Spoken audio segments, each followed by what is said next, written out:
শুধু দর্শক, আমরা এখন যে গাছটির নিচে দাঁড়িয়ে আছি কিংবা এই গাছটির চারপাশে একটু ঘুরবো। গাছটি এত বড়ই ব্যাসার্ধ, এলাকার লোকের কাছে এটি অচিনপুরের অচিন গাছ নামে পরিচিত।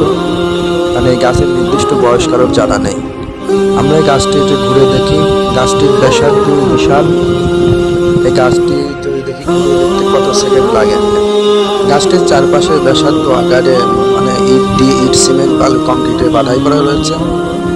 আমরা পুরো গাছটি ঘুরে সাধারণভাবে যদি হাঁটি দেখি কতটুকু সময় লাগে। সাধারণভাবে হাঁটলেও ওই গাছটিকে আপনি ফুল ব্যাসার্ধ পার করতে 30 সেকেন্ডের বেশি সময় লাগে। এটাই দেখা গেল।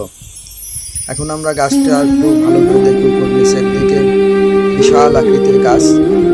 এই এলাকার লোকজনের মতে কিংবা কেউ এই গাছের নির্দিষ্ট বয়স কেউ বলতে পারে না। কেউ বলে 500 বছর, কেউ বলে 1000 বছর।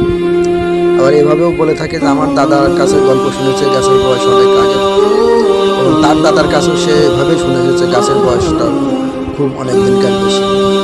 তাই দর্শনার্থীরা অনেক সময় গাছটি দেখতে আসে এখানে। এখনও গাছটি এইভাবে পরিচিত। ফরিদপুরের এইটা ইতিহাস। স্থানীয় লোকজনের মতে এটা একটু অচিন গাছ। অচিন গাছের অর্থ হলো গাছের নামটি কেউ জানে না, এই জন্য অচিন গাছ বলে থাকে। এবং অনেক পুরাতন গাছ। গাছের বয়স কত নির্দিষ্ট করে কারোর জানা নেই। কেউ বলে থাকে 1000 বছরের পুরাতন গাছ, এবং নির্দিষ্ট বয়স কত তা জানা যায়নি। তবে প্রত্নতাত্ত্বিক বিভাগরা হয়তো কিংবা বাংলাদেশের উদ্ভিদ বিজ্ঞানীরা হয়তো এটি অনুমান করে বলতে পারবেন কত বয়স।